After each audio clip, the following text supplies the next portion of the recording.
Баткен облусунун Лейлек районунда адам өлтүрүү кылмышынын бети ачылды. Бул тууралуу Ички иштер министрлигинин басма сөз кызматынан билдирди. Маалыматка ылайык 2021 жылдын 28 августунда таңкы саат 07:45 чамасында Лейлек райондук ички иштер бөлүмүнө адам өлгөндүгү тууралуу маалымат келип түшкөн. Аталган жайга Лейлек райондук ички иштер бөлүмүнүн жетекчилиги баш болуп тергөө өтөбү барышкан.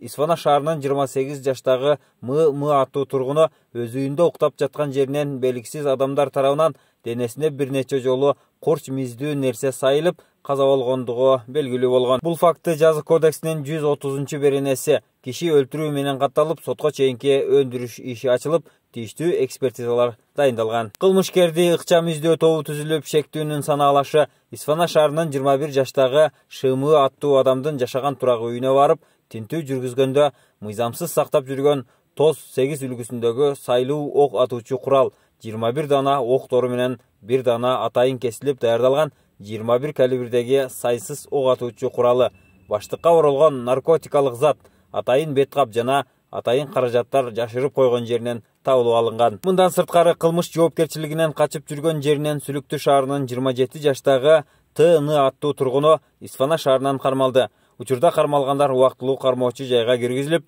тергөө иштери улантылууда, деп билдирди басма сөз кызматынан.